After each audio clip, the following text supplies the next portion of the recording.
This is the Gemara of Kufyat Zayin of Chalamoid on Sunday, the second day of Chalamoid. We just learned in the Mishnah about B'nai Shlavchad what their entitlement was. They had 3 portions.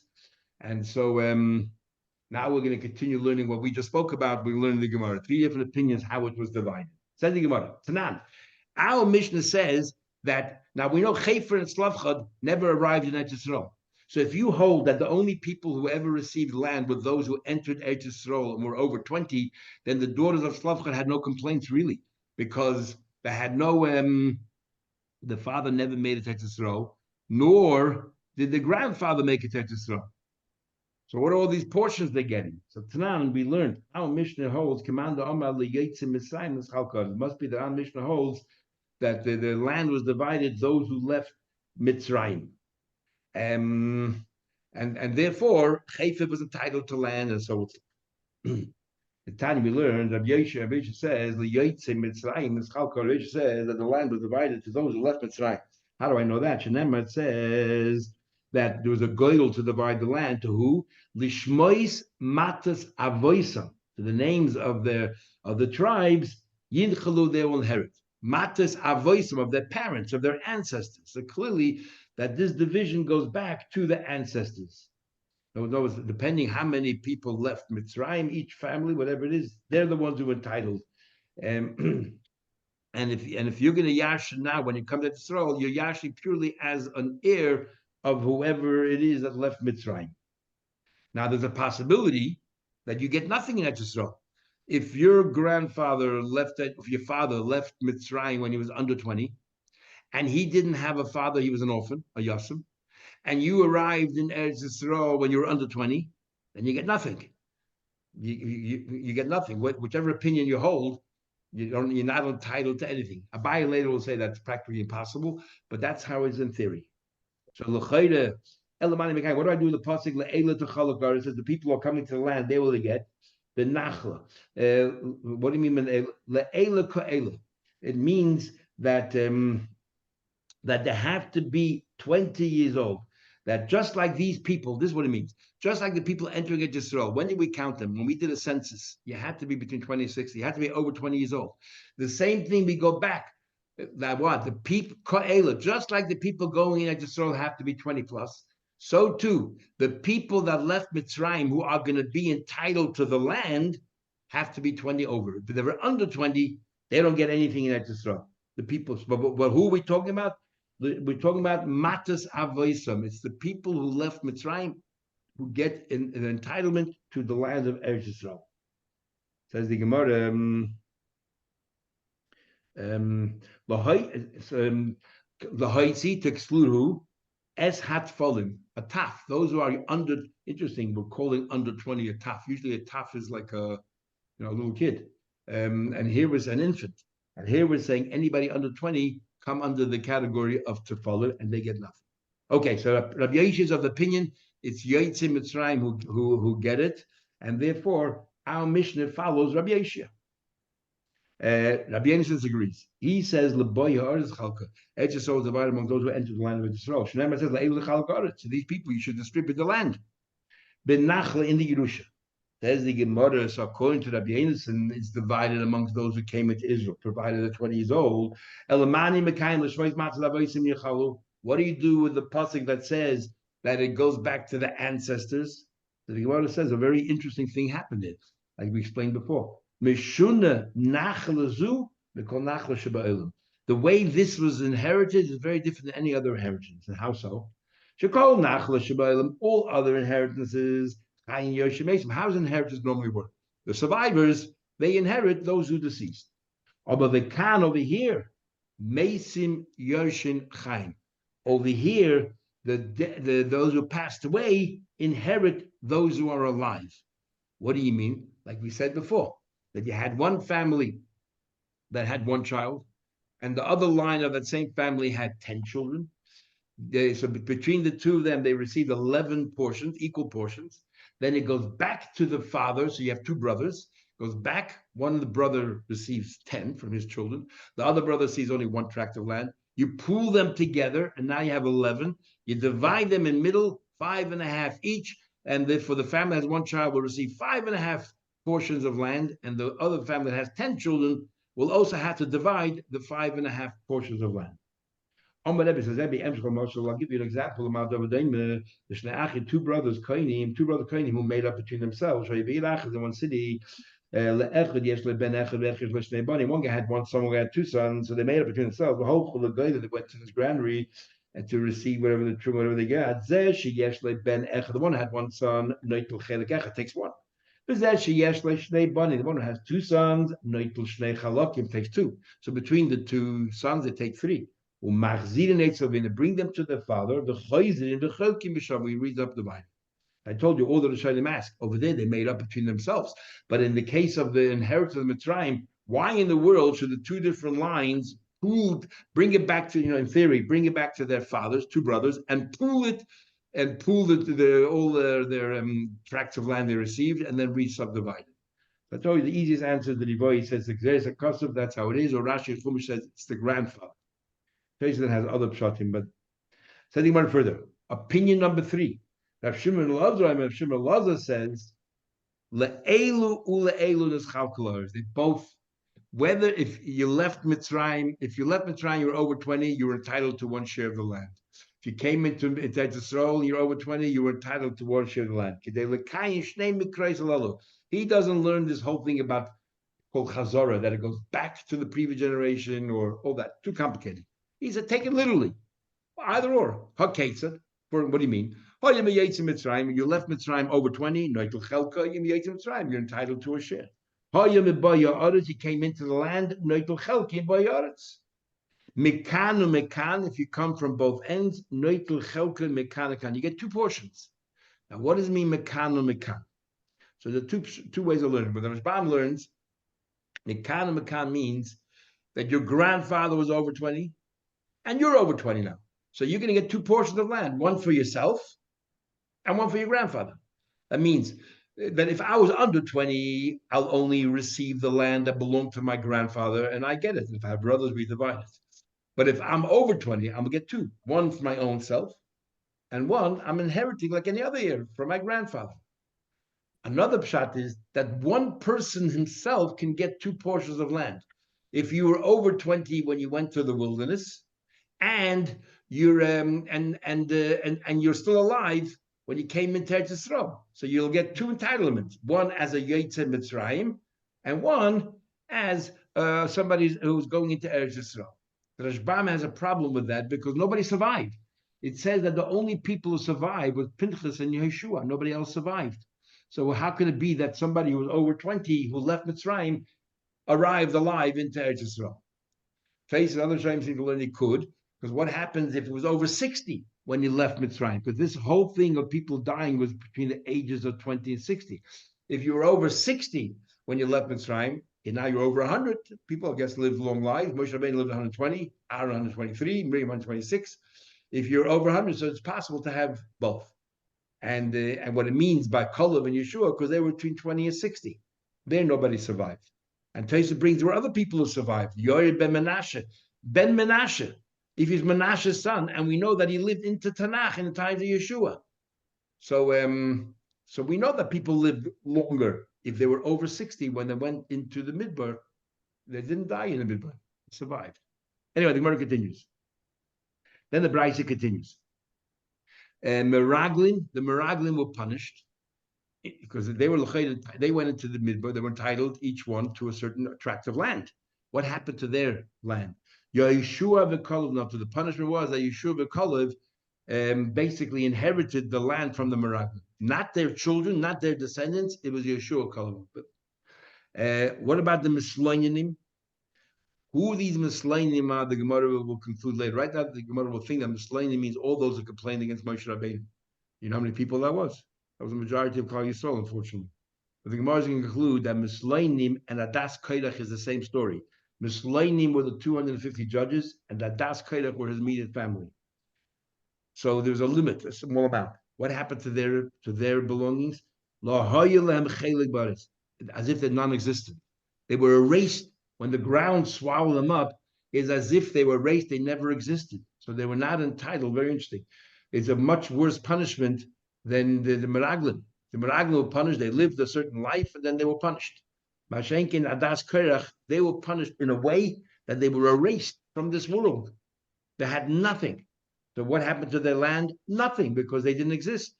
And the land that they might have been entitled to just distributed equally amongst Klal Yisrael. Habonim, but the children of these Meraglim or these Mislainim, they obviously did not inherit from their fathers, but they inherited from the grandfathers. In other words, the grandfather who died and left, let's say, had a share in Israel, but they also went into the Midbar. You bypass the Mislainim, you bypass the Meraglim, and it moves on to the grandson. Not they take in the merit of the grandfather. Over the schus of the father, of the mother's father. So now the Gemara continues. My mashma, how do you use? Rabbi Yeshua said that the word lishmois matas avoisam is beyotzim mitzrayim. You said that when it says that we date back to their tribes, it's talking about the people entering Mitzrayim.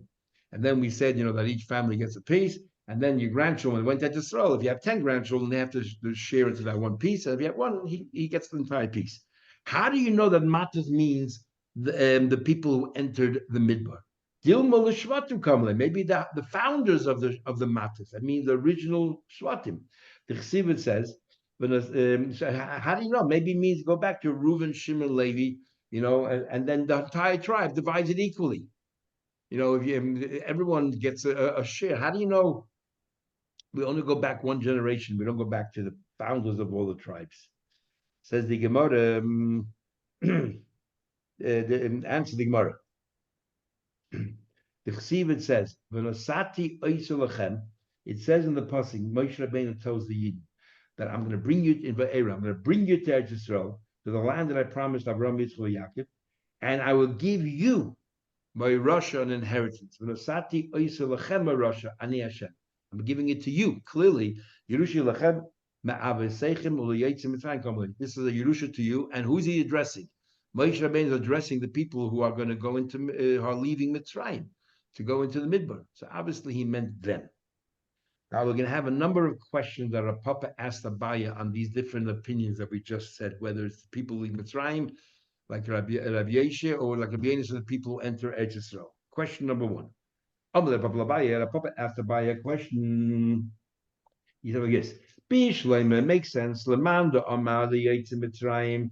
The one who says that it's Yotzei Mitzrayim, this Chalkar, the people who left Mitzrayim, the land is divided. We find in the pasuk an interesting thing. It says, L'Rav Harbe Nachalasai. It says that L'Rav, you can increase the Nachla, Ulamat. In other words, if it increases, you'll get more. And Ulamat, and if it decreases, Tamit Nachalasai, you will get less. What do you mean you'll get more and you'll get less?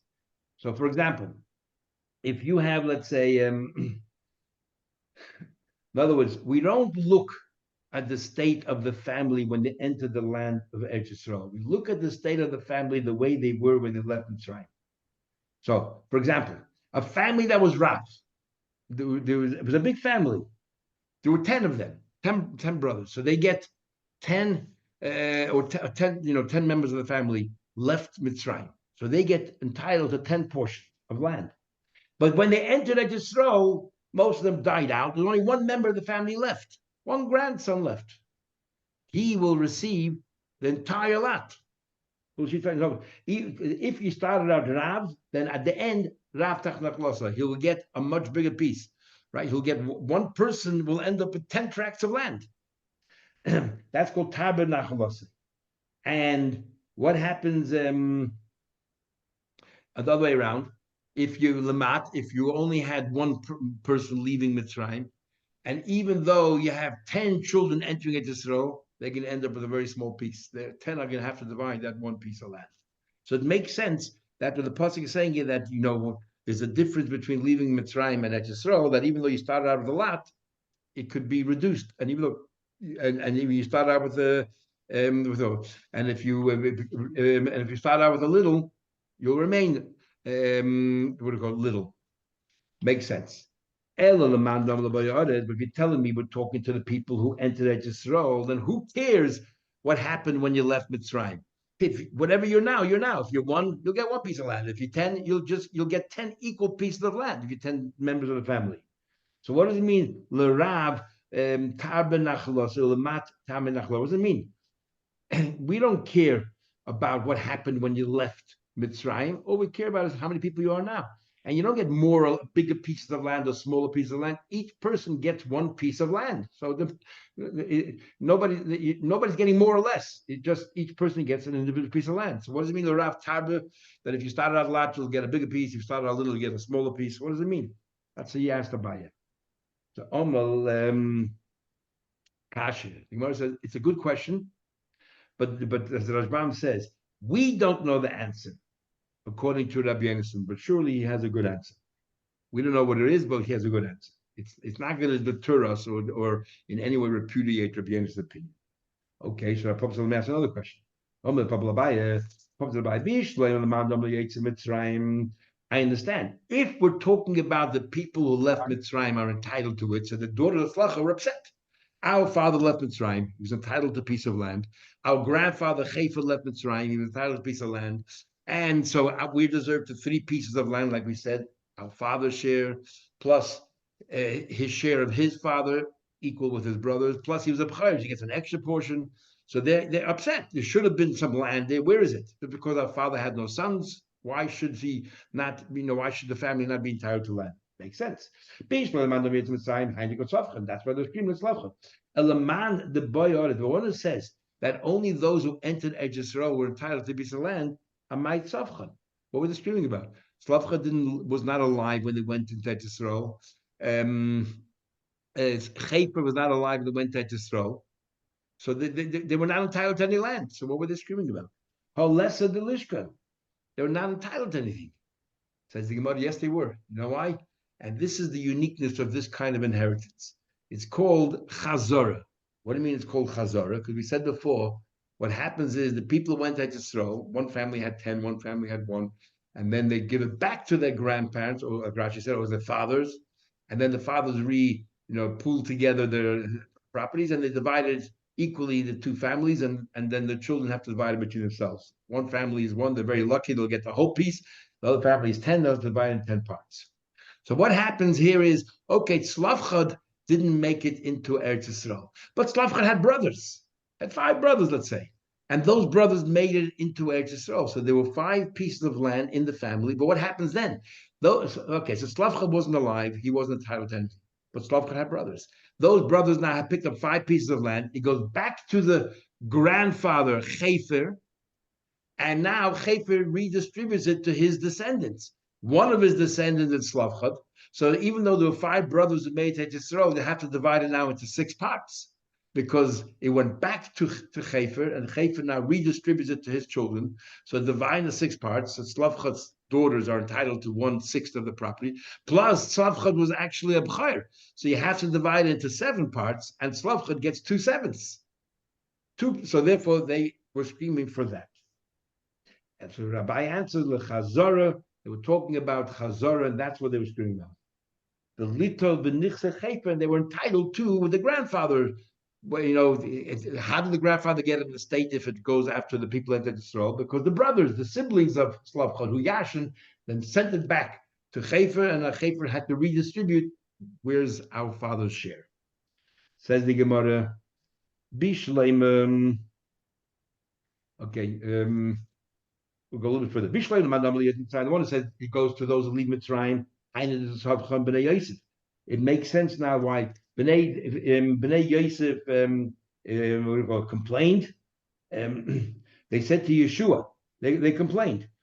What happened was that forget about the Bnei Slavchad. When it came to Yeshua actually dividing the land, it says in Tanakh that the children of Menashe, who children of Yosef, complained to Yeshua. And the complaint basically was, when we left Mitzrayim, we were a small tribe. But now we're the largest between Menashe and Ephraim. They became now the largest tribe. Because it's such a large tribe, it's not fair. You're giving us such a small piece of land. We need more land.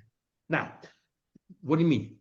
If you tell me that it goes according to the people left Mitzrayim. Menashe is entitled to complain. He said, when we left Mitzrayim, we were a small tribe, but now we're very big, and we can't live on the small piece of land you're giving us.